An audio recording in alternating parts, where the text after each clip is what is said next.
Mi nombre es Alejandra González. Bienvenidos a Conectando en Red.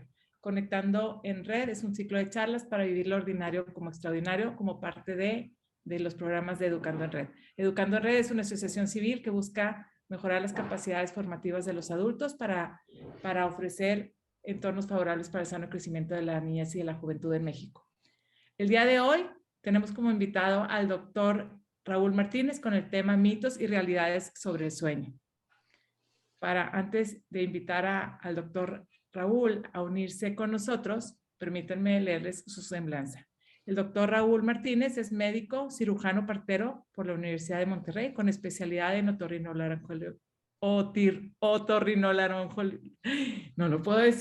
otorrinolaringología y cirugía de cabeza y cuello por la Universidad de Nuevo León, rinología y cirugía endoscópica por la UNAM, trastornos respiratorios del sueño y rinología aplicada.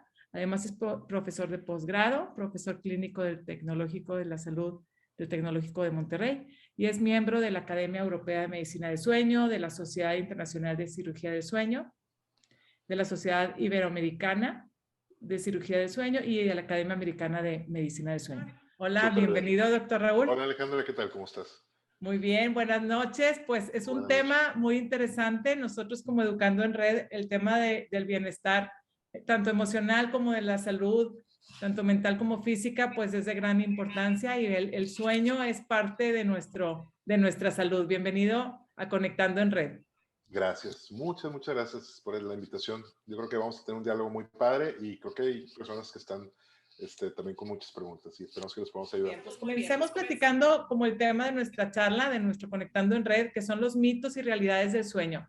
Si nos puedes platicar un poquito sobre estos mitos y realidades que tenemos sobre el sueño, tanto desde niños, adolescentes y nosotros también los adultos. Uy, lo de las preguntas que tenemos normalmente aquí en el consultorio de todos los días. Desde la importancia de por qué necesitamos dormir tanto, ¿no? Oye, tengo que estar acostado mis 7, 8 horas, oye, yo nada más necesito 4 o 5, ¿es verdad eso? De que dicen que los bebés deben de dormir un montón, 16, 17 horas, pero luego se están despertando a cada rato y en la noche y demás. Y por qué también la gente de tercera edad tiene o se le va quitando poco a poco el sueño, ¿no? Y es muy interesante empezar a desmenuzar y a dialogar acerca de esto. Entonces, no sé si quieres empezar con alguna... Claro, de hecho, justo tenía esa pregunta. ¿Cuántas horas de sueño necesitamos y por qué? La pregunta... Porque hay gente que siente, yo con 5 horas estoy perfecto y eso me funciona. Normalmente se considera que cada rango de edad necesita diferentes horas de sueño. Digamos que los recién nacidos, por ejemplo, hasta los 3 meses deben estar durmiendo alrededor de unos, pues entre 15 y 17 horas. Y todo lo demás, pues es comer y dormir, comer y dormir, comer y dormir. Poco a poco van creciendo y las necesidades son un poquito menos de horas, más o menos, digamos, si tienen entre 3 y 5 años va a estar variando entre 12, a lo mejor 14 horas, hasta estabilizarse más o menos como a los 9, 10 años, que ya pueden estar necesitando alrededor de 10 horas, pero siguen siendo mucho más horas de las que un adulto necesita. Puede bajar un poco, pero regresa a los adolescentes y tú sabes que los adolescentes necesitan más sueño, no es que sean dormilones. Los adolescentes por necesidad fisiológica van a buscar dormir entre 9 y 11 horas y algunos van a necesitar todo eso. Y después ya como adultos, 7 o 8 horas es más que suficiente, es lo recomendado y es lo que está asociado a que tengamos menos eventos cardiovasculares o menos datos de enfermedad. Y luego llegamos ya a la tercera edad y normalmente hay algunos patrones de sueño que poco a poco se van pues perdiendo y algunos tienen sueño de mala calidad y por ese sueño de mala calidad empiezan a tener sueño de menos cantidad. No necesariamente porque necesitan menos, sino porque a veces hay algunas cosas que están interrumpiendo su sueño.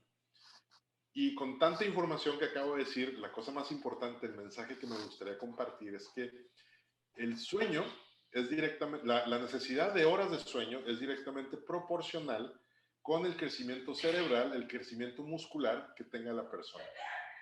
Entonces, si un niño está en desarrollo, necesita mucho sueño. Si una persona está estudiando mucho y quiere retener, necesita dormir mucho. Si alguien está entrenando para tener un muy buen desempeño deportivo, necesita más sueño para recuperación muscular. Y eso puede ir subiendo y bajando según las necesidades, así como la alimentación. Vamos a tener personas que, por ejemplo, deportistas famosísimos que reportan que duermen normalmente sus 7-8 horas, pero por ejemplo LeBron James y Roger Federer, Djokovic, Cristiano Ronaldo reportan que cuando están al nivel máximo de sus entrenamientos para jugar, no sé, un mundial o un Grand Slam, buscan dormir 10, 12, 15 horas al día, precisamente por ese detalle. Wow. ¿Qué tan importante, hablando del desarrollo de los niños, también vemos, sobre todo pensando ahorita en niños chiquitos, qué tan importante es la siesta en el desarrollo de los niños, sobre todo, ¿verdad? Bueno, los chiquitos a lo mejor de 1 o 2 años, ya se me olvidó, ya están un poco más grandes mis hijos, pero la importancia de la siesta. La siesta va a renovar, o sea, si tenemos momentos de 30 minutos, ciclos de hasta 90 minutos, son muy valiosos para sumar a esas horas de sueño. Y a veces, sobre todo en los niños pequeños, se puede descargar tanta energía que es súper necesario para restablecer. Y los niños no se notan normalmente cansados, como muchos papás aquí seguramente nos están escuchando. Normalmente los niños se ponen necios, se ponen irritables, se ponen hiperactivos, con muy poca franja de atención, y están para arriba y para abajo, y eso significa que están muy cansados y el cerebro se necesita desconectar. Es muy valioso la siesta de los niños, pero hay que saberlo también controlar, porque también si no tienen un buen ritmo de sueño, no tienen un buen ritmo de siesta, se les puede descontrolar toda la noche y perder lo que están construyendo. Es importante ese horario de la siesta, por ejemplo, en la primera infancia, o sea, en los niños pequeños. Es importante que sea siempre a la misma hora de un cierto tiempo. Sí, claro. Cada quien va a tener sus necesidades distintas, pero lo ideal es buscar que los momentos de dormir, incluyendo las siestas, siempre sean constantemente a la misma hora. Porque hay algo muy interesante en el sueño. Normalmente pensamos que a uno llega la noche, ya terminó sus actividades y te llega el sueñito y te duermes y ya. Pero no es tan sencillo. El sueño ya es el final de todos los procesos fisiológicos, de todos los marcadores de la luz, el clima, los alimentos, tu actividad física, tu nivel de estrés, tu trabajo, todo esto, estos marcadores te van llevando a que tú duermas.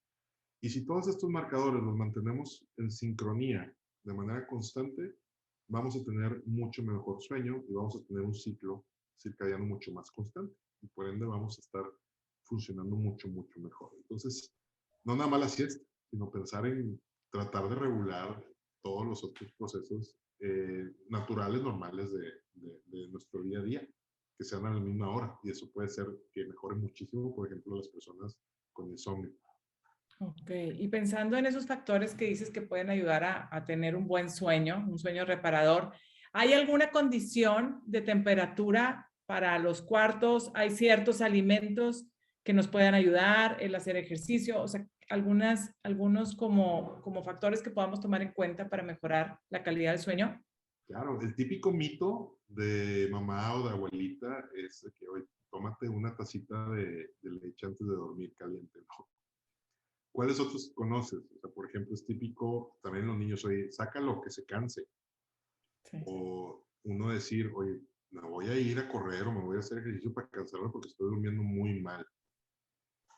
Y no O el baño, ¿no? También la parte de la rutina del baño en los niños, pues que ayuda como a relajarse antes de, como irlos preparando para el sueño. Sí, completamente. Vamos a desmenuzar si quieres uno por uno. Por ejemplo, el baño en los niños y en los adultos a mí se me hace súper valioso. No nada más por el hecho de tener ese marcador de tiempo, que ese concepto se llama Zeitgeber en alemán. Es algo que los que hacemos medicina del sueño normalmente también enseñamos a los demás a que empiecen a marcar esos side givers. ¿A qué horas van a dejar al niño al colegio? ¿A qué horas entran al gimnasio? ¿A qué horas hacen de comer? ¿A qué horas van al baño? ¿A qué horas hacen? O sea, todo eso lo tienen que tener muy bien marcado y les va a ayudar. Pero ¿por qué el baño? El baño, una de las cosas que nos hace, aparte de marcar ese tiempo o esa antesala de ir a dormir, es que nos hace que los capilares de toda la piel se empiecen a abrir. Y la piel es un órgano que está diseñado, una de las funciones principales es la transferencia de calor. Al momento que tenemos toda la red capilar de sangre ya muy expuesta por ese baño tibio, caliente, vamos a empezar a despedir calor y nuestro centro va a empezar a perder temperatura. Y nosotros debemos de bajar al menos 1 grado centígrado para poder empezar a dormir bien. Mira, eso no lo sabía. Y ese es un factor que vale mucho para niños, para adultos, para que empieces a refrescarte, te relajes, obviamente, pero tiene el fundamento científico que perdemos calor. Y eso, hablando de mitos, por ejemplo, también, que no me acuerdo si te decían que no comieras plátano, que no comieras sandía, o sea, como que ciertos alimentos que te pueden caer muy pesados. ¿Qué factor tienen los alimentos en el sueño? Yo les pongo igualito que como si quisieras comer y luego ahorita correr. Ok. No va a funcionar. Te puedes comer una barrita y te puedes ir a correr, no pasa nada, pero no puedes comer y echarte unos tacos y luego ahorita correr. De la misma manera en el sueño. Si quieres dormir bien, vas a tener que tener un alimento ligero. Y si hay alimentos que te pueden ayudar a dormir mejor. Uno bien famoso es el kiwi. ¿Que ayuda a Ajá. dormir mejor el kiwi? El kiwi Ok. ayuda. La tacita de leche ayuda. Algunos tés que no tienen cafeína ayudan. Pero tiene mucho que ver también el proceso, como te digo, de marcador de tiempo. O sea, si tú dices, oye, ya es hora de mi té, es mi infusión calientita, rica, que me lleva al proceso de dormir, eso es lo más valioso. Okay. Y hablando de la rutina antes de dormir, ¿qué tanto afecta el uso de las pantallas antes de irte a dormir? Bueno, nosotros estamos diseñados para, yo bromeo y digo, somos seres de luz, de la manera así como holística, pero realmente hemos evolucionado con el sol. Y nuestra especie no somos nocturnos. Nuestra especie está hecha para presentarse en el día, ser productivo en el día, y en la noche muchos de los procesos fisiológicos se empiezan a apagar.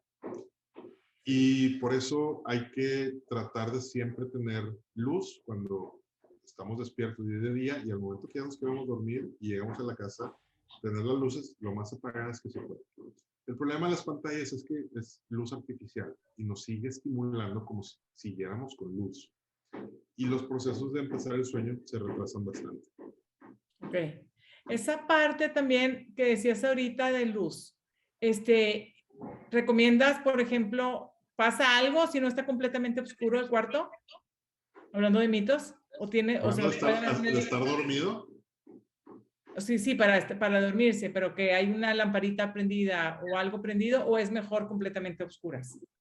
Bueno, depende. Si tengo al paciente que está durmiendo mal, lo que le recomiendo es tenerlo totalmente oscuras, pero hay partes emocionales que juegan ahí, que juegan en que el paciente no puede ir a dormir si no tiene su lámpara de noche, los niños no tienen su lucecita. Normalmente no hay ningún problema.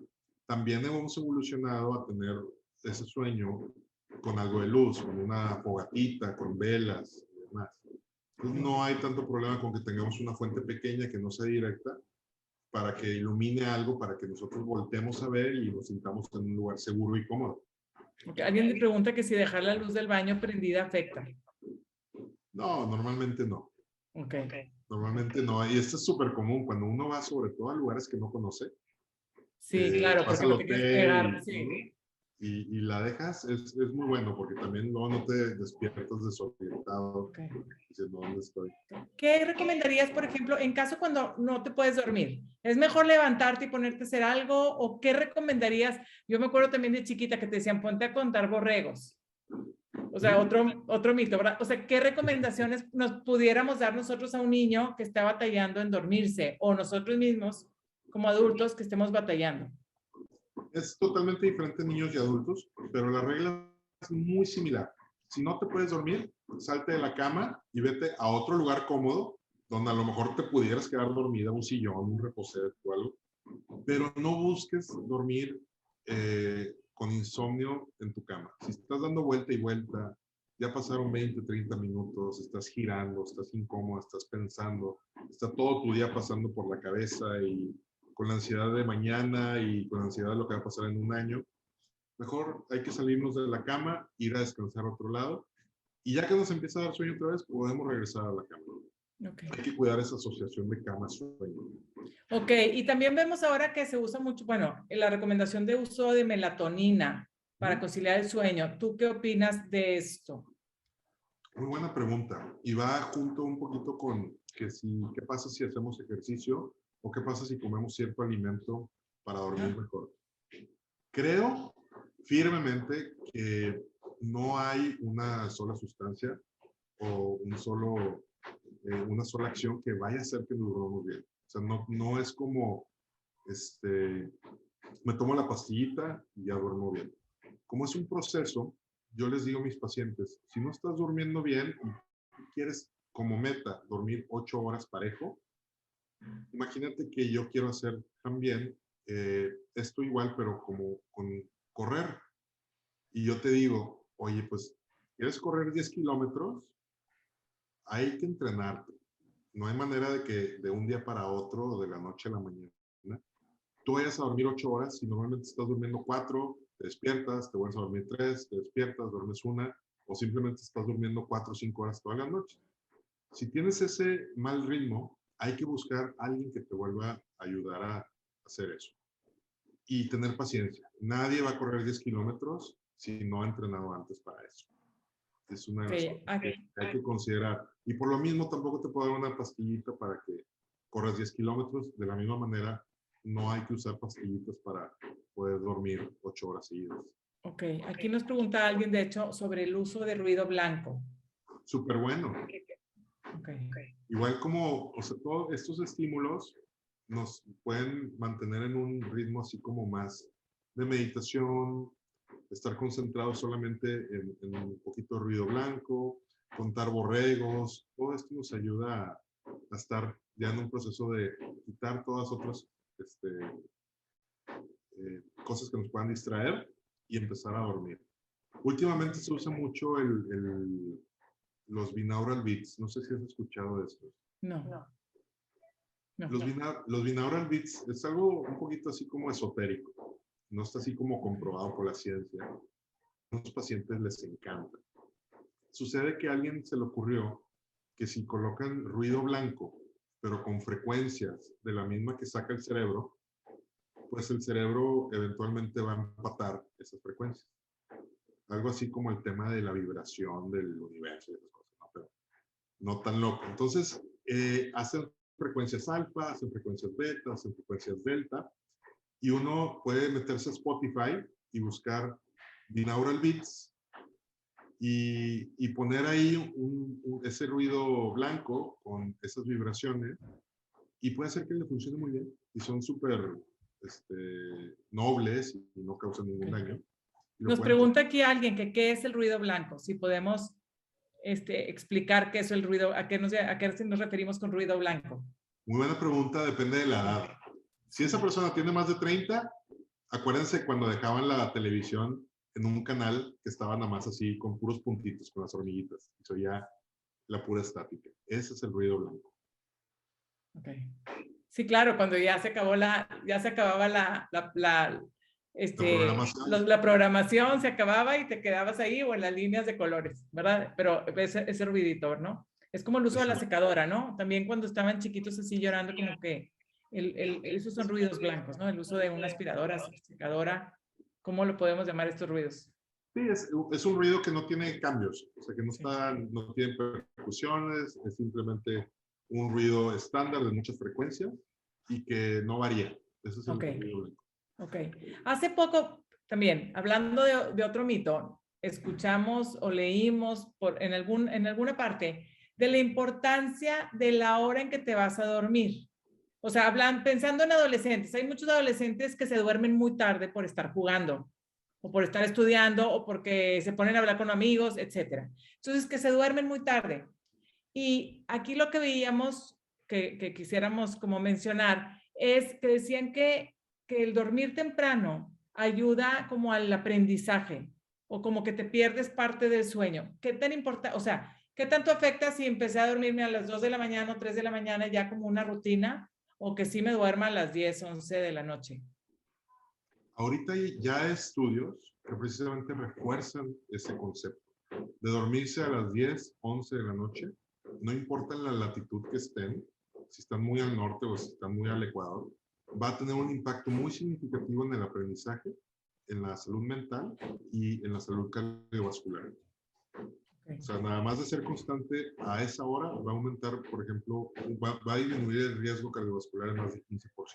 Okay.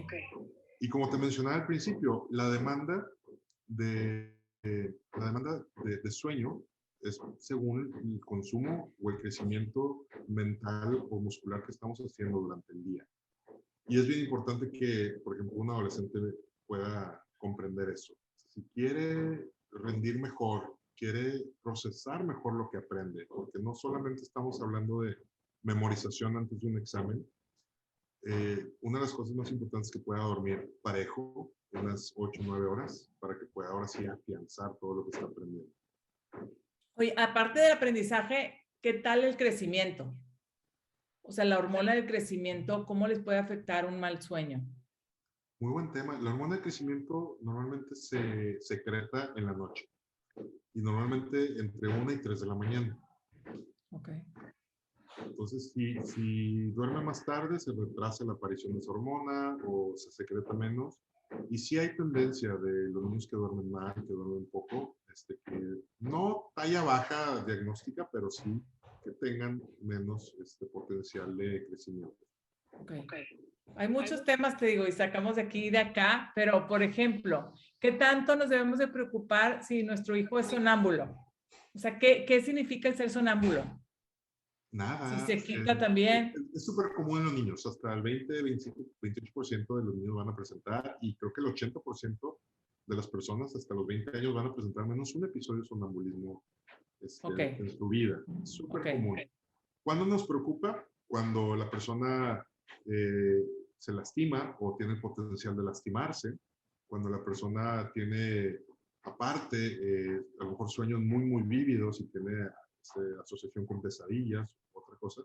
Ahí es cuando nos empezamos a preocupar, pero si es esporádico, es de vez en cuando, a veces los papás nos asustamos más porque está el niño ahí en Con los cuclillas. ojos abiertos, o con los ojos abiertos así, a mí sí me pasa. ¿Qué onda? Totalmente sí. normal. Y no pasa nada, normalmente crecen y se les va a pasar y no hay ningún problema.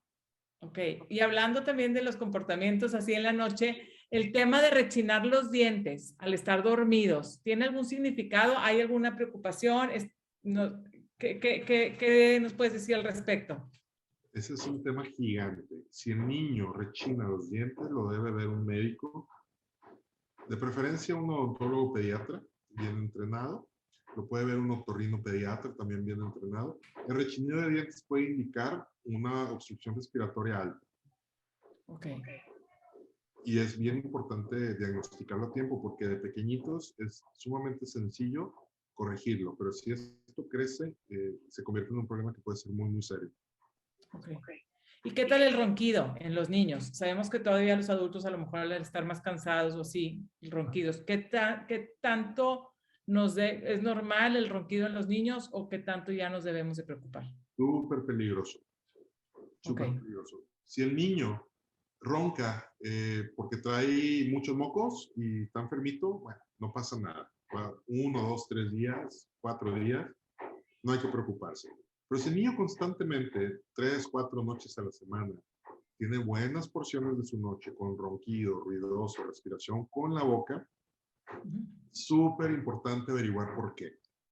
Si tiene la nariz tapada, si tiene las anquinas muy grandes o si tiene algún otro problema respiratorio. Porque eso sí le va a afectar no nada más en su crecimiento craneofacial, sino también en la porción cognitiva. Se ha demostrado que los niños roncadores y los niños con trastornos respiratorios del sueño no se desarrollan mentalmente, emocionalmente ni cognitivamente igual que un niño que no ronca.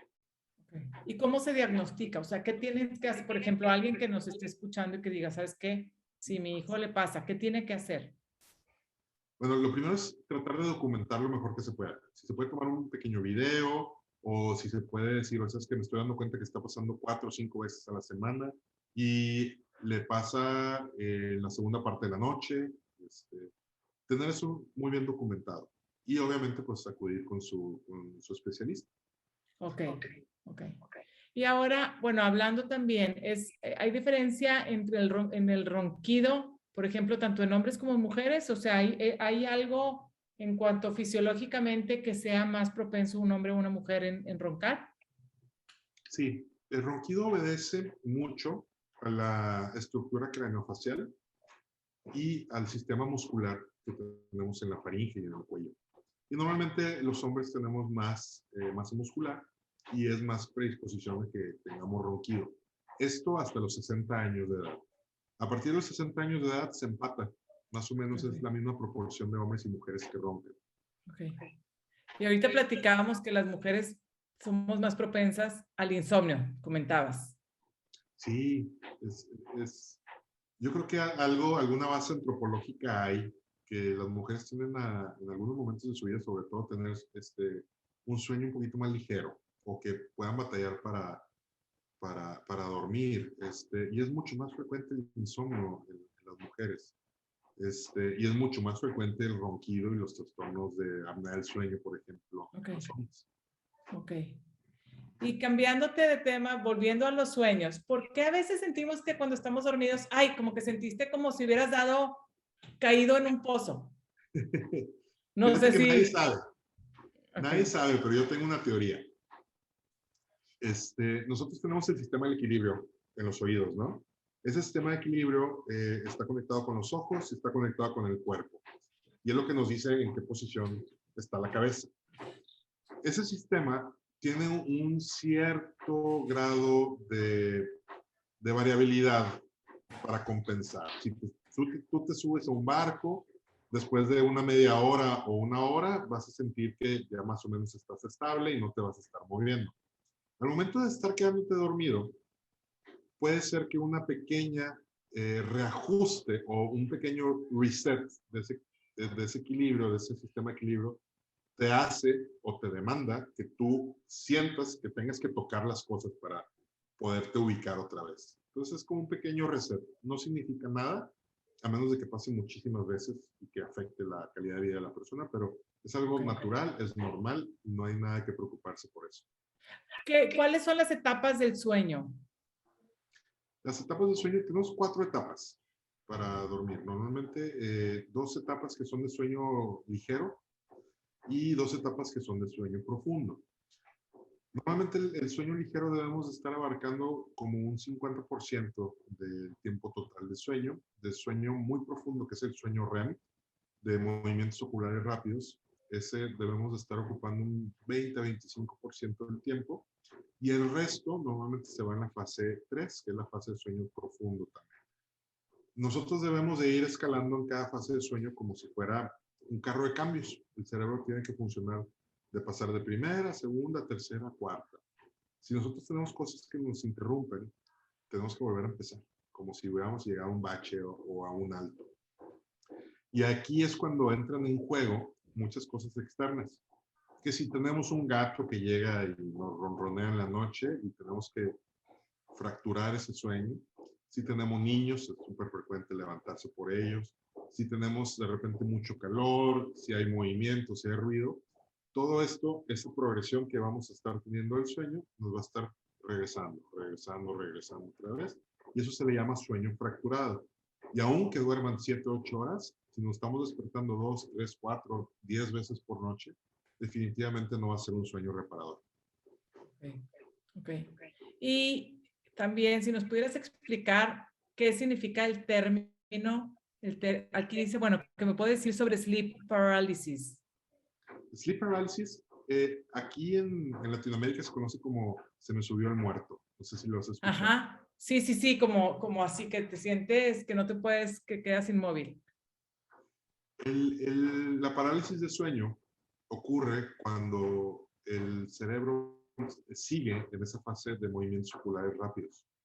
En la fase de movimientos oculares rápidos, el cerebro se desconecta del cuerpo. El cerebro empieza a funcionar solamente para él y no tenemos tono muscular. Es cuando uno puede ver a una persona y dice, oye, está súper dormidísimo porque le puede levantar el brazo y cae, ¿no? En esa fase de sueño, antes de que volvamos a reconectar nuestras extremidades y el resto del sistema musculoesquelético, puede ser que nos despertemos. Y el cerebro todavía está en esa fase. Y puede ser muy aterrador porque uno ni siquiera puede sentir que controla su respiración.